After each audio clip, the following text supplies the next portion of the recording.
नमस्कार दोस्तों, मैं अपने YouTube चैनल पीएलसी ब्लॉगर में आपका स्वागत करता हूं। जैसे कि क्वेश्चन नंबर 5 और 7 का सलूशन इसी वीडियो में दूंगा, क्योंकि क्वेश्चन नंबर 7 बहुत इजी है, तो मैं अंत में इसको बताऊंगा। दोस्तों, ये क्वेश्चन बहुत ही इंपॉर्टेंट है जब टाइम पीरियड को कैलकुलेट करना होता है। मीन्स अगर मैं ये कहूं कि मेरा सर्वो मोटर है और 10 सेकंड के अंदर में ये काम को कंप्लीट हो जाना चाहिए, 12 second, 15 second, 20 second, means application के ऊपर डिपेंड करता है कि एप्लीकेशन मीन्स जो हमारा प्रोग्राम है उसमें टाइम पीरियड ज्यादा आ रहा है। मीन्स एक काम को कंप्लीट करने में मान के चलिए 1 मिनट लग रहा है, यूजर बोल रहा है कि मुझे 30 सेकंड चाहिए, 1 मिनट बहुत ज्यादा है। तो उस केस में हमको RPM means sorry time period को कम करना होता है। तो उतने सेकंड में मीन्स 30 सेकंड के अंदर में ये साइकिल कंप्लीट करने के लिए हमको फ्रीक्वेंसी क्या रखना पड़ेगा, ये बहुत ही क्रूशियल पॉइंट है और ये बहुत ही इंपॉर्टेंट पॉइंट है जो मैं कैलकुलेशन बता रहा हूं। ये बहुत इंपॉर्टेंट है, जो भी मैं लेक्चर बता रहा हूं दोस्तों बहुत इंपॉर्टेंट है, प्लीज उसको ध्यान से देखिए आप। अगर मेरी वीडियो पसंद भी आ रहे हैं तो लाइक भी कीजिए और चैनल को सब्सक्राइब भी कीजिए यार। अब क्वेश्चन को पढ़ते हैं। If the frequency of servo drive is 5000 hertz. अगर सर्वो ड्राइव है, एक मींस सर्वो ड्राइव है जिसकी फ्रीक्वेंसी 5000 हर्ट्ज है, calculate the what will be time period of pulse. Means अगर 5000 हर्ट्ज से पल्स को जनरेट किया जा रहा है तो टाइम पीरियड उसका क्या होगा। मींस एक साइकिल का टाइम पीरियड मींस एक पल्स का टाइम पीरियड क्या होगा, and how much take time to complete 1,00,000 pulse. अगर 1,00,000 पल्स हमको कंप्लीट करना तो कितना टाइम लगेगा, मींस साइकिल टाइम कैलकुलेट करना, और उससे हमको 1,00,000 पल्स को कंप्लीट करने में कितना टाइम लगा वो भी वैल्यू कैलकुलेट करना। मींस ये पोजीशन हो जाएगी। जैसे मैं ये कहूं कि 50 mm ट्रेवल करने के लिए कितनी मुझे टाइम लगेगा। जैसे कि मैं बोलूं 50 mm ट्रेवल कराना है और ये फ्रीक्वेंसी है, तो बताओ कितना टाइम लगेगा 50 mm ट्रेवल करने में। तो आप मीन्स अब सोचोगे कि इसको प्रैक्टिकली करके देखो, चला रहा हूं सर्वो मोटर को और टाइम देखते जाऊं कि 50 mm कितना समय में कंप्लीट किया। तो एक तो वो तरीका कि आप टाइम देख के कैलकुलेट कर लो, एक तो है कि कैलकुलेशन के जरिए कैलकुलेट कर लो। तो ये कन्वेंशनल है, हम इस पे जाते हैं। अदरवाइज देखने के लिए आता आप तो स्टॉप वॉच स्टार्ट करके भी देख लो, ठीक है। बट हम फ्रीक्वेंसी के हिसाब से कैसे टाइम पीरियड होगा ये प्रोग्रामिंग के अंदर भी हम कैलकुलेट कर सकते हैं। अब देखिए इसको कैसे कैलकुलेट करेंगे।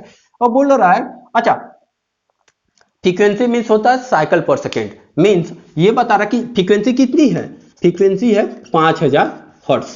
इसका मतलब ये हुआ कि फ्रीक्वेंसी का मतलब होता है साइकिल पर सेकेंड। मीन्स एक सेकेंड में 5000 पल्स जनरेट होता है। सिंपल सा मेथड है, आप ऐसे समझिए कि एक सेकेंड में 5000 पल्स जनरेट होता है, ये हमारी फ्रीक्वेंसी होती है। मीन्स 5000 हर्ट्ज का मतलब ये हुआ साइकिल पर सेकेंड होता है, मीन्स एक सेकेंड में 5000 पल्स। सपोज ऐसे 1 2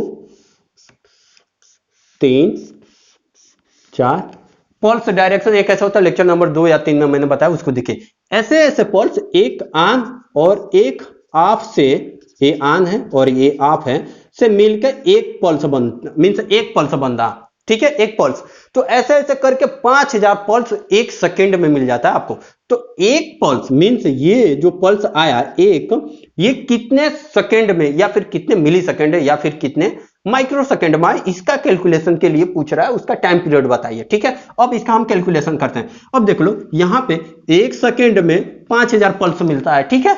तो एक सेकेंड को हम क्या लिख सकते हैं, एक सेकेंड इक्वल टू 1000, एक second equal to 1000 millisecond लिख सकते हैं ना। तो अब एक सेकेंड को क्या लिख सकते हैं, 1000 मिली सेकेंड लिख सकते हैं, और 1000 मिली सेकेंड इक्वल टू 5000 पल्स, क्योंकि एक सेकेंड में ही तो यही तो फ्रीक्वेंसी है हमारी। 000 से 000 गया, मींस 1 मिली सेकेंड में 5 पल्स मिलता है, क्योंकि 5 रह गया, 5 पल्स एक सेकेंड में, सॉरी 1 मिली सेकेंड में। ऐसे ऐसे करके हमारा 1 2 3 4 ये एक 5 पल्स, मींस एक जो मिली सेकेंड में 5 पल्स हमको कंप्लीट मिल जाता है। 1 मिली सेकेंड में कितना पल्स मिल जाता है, 5 मिली सेकेंड। तो आप यहां से अब चाहो तो आप 5 का डिवाइड इसके साथ कर दो और 1 मिली सेकेंड से आप कंपेयर कर सकते हो, या फिर एक पल्स का निकालो। एक पल्स का कैसे निकालो, एक पल्स में टाइम टेकिंग कितना हुआ, तो एक पल्स का निकालने के लिए 1 millisecond divide by 5 equal to 1 pulse, यही ना बनेगा। अगर इसको मैं करूं डिवाइड करूं तो कितना आएगा, एक में अगर 5 का डिवाइड करूं तो 0.2 मिली सेकेंड आ जाएगा। 0.2 मिली सेकेंड इक्वल टू 1 पल्स। तो इसका जो टाइम पीरियड होगा 0.2 मिली सेकेंड होगा। मींस ये जो हमारी पल्स बनेगी अब 0.2 मिली सेकेंड, 0.2 मिली सेकेंड का मतलब ये हुआ कि ये जो हमारा ऑन और ऑफ मिलके एक साइकिल बना, ऑन ऑफ मिलके, फिर ये ऑन फिर ये ऑफ, एक साइकिल, ऑन और ऑफ मिलके एक साइकिल, इस तरह करके 5000 साइकिल एक सेकंड में मिलेगा। तो मींस एक साइकिल को कंप्लीट करने में इसको लगा मींस 0.2 मिली सेकेंड लगा। तो मींस 0.2 मिली सेकेंड का कहने का मतलब क्या हुआ कि पॉइंट मींस 0 पॉइंट मींस इसके आधा, जो ये हमारा 2 है, ठीक है, इसका 0.1 मिली सेकेंड के लिए ये ऑन होगा और 0.5 मिली सेकेंड के लिए ऑफ होगा। मींस एक ऑन ऑफ से एक पल्स बनता है। तो 0.1 मिली सेकेंड के लिए हमारा मींस एक पल्स मिलेगा, बट इसका टाइम पीरियड कितना निकल का आया, 0.2 मिली सेकेंड। तो अब देखो 1 लाख पल्स चाहिए तो इसका टाइम पीरियड कितना निकल का है, 0.2 मिली सेकेंड। 0.2 मिली सेकेंड में अगर मैं इसका 1 लाख का मल्टीप्लाई करूं, क्योंकि एक पल्स में कितना टाइम लगा, 0.2 मिली सेकेंड। अगर एक पल्स में 0.2 मिली सेकेंड लगा तो 1 लाख पल्स में कितना लगेगा, तो 1 लाख पल्स का 0.2 के साथ मल्टीप्लाई कर सकते हैं हम 1 लाख। अब देखो दशमलव के एक अंक पे जाएगा तो ये आ जाएगा और दशमलव हटाने के लिए एक अंक इधर से चला जाएगा तो 2 millisecond multiply by 00, sorry 1 0 cancel हो जाएगा क्योंकि एक पॉइंट हट जाएगा और ये मिली सेकेंड है। अब मिली सेकेंड को भी हम सेकेंड में बनाना चाहते हैं, 2 × 10 टू द पावर माइन, अच्छा ये मिली सेकेंड को सेकेंड में बदलने के लिए 1000 से हमको डिवाइड करना पड़ेगा। इसमें 1000 से अगर हम डिवाइड करें तो ये 000 चला जाएगा। मींस 10 मल्टीप्लाई बाई 20 और मिली हट जाएगा, 20 सेकेंड लग जाएगा। मींस अगर 1 लाख पल्स आपको फाइंड आउट करना है तो 20 सेकेंड का टाइम लगेगा, तब जाके 1 लाख पल्स आप फाइंड आउट कर सकते हैं। अगर आपकी ये जो सर्वो की फ्रीक्वेंसी अगर 5000 हर्ट्ज रखते हैं तो 5000 हर्ट्ज रखते हैं तो 1 लाख पल्स को कंप्लीट करने में आपको 20 सेकेंड का टाइम लग जाएगा। तो मींस इसके हिसाब से आप साइकिल टाइम का कैलकुलेशन कर सकते हैं कि अगर जो मैं प्रोग्राम राइट कर रहा हूं या फिर जो एप्लीकेशन है उसका साइकिल टाइम को कैसे रिड्यूस कर सकता हूं या फिर साइकिल टाइम के हिसाब से हम फ्रीक्वेंसी को कैसे रख सकता हूं। ये हमारा क्वेश्चन नंबर 5 का था।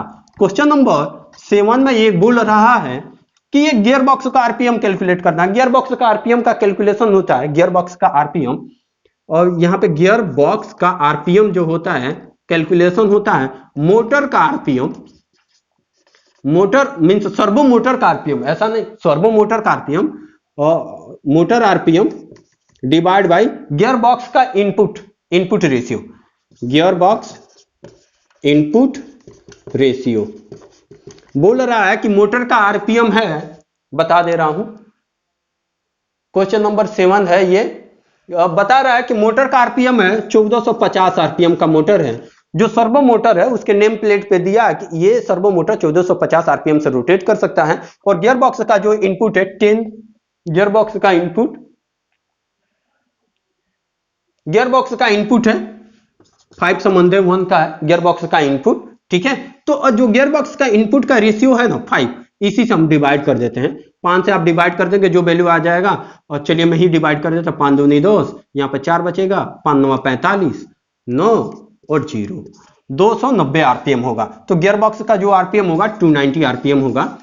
इससे नेक्स्ट क्वेश्चन है जो आप खुद ही सॉल्व करेंगे। और दोस्तों प्लीज अगर मेरी वीडियो पसंद आ रहा है तो वीडियो को लाइक कीजिए, शेयर कीजिए, चैनल को सब्सक्राइब कीजिए और क्वेश्चन को बाकी पूरी सीरीज को देखिए, सभी क्वेश्चन को सॉल्व कीजिए ताकि आपको अच्छे से आपका कैलकुलेशन स्ट्रांग हो सर्वो पे। नमस्कार दोस्तों।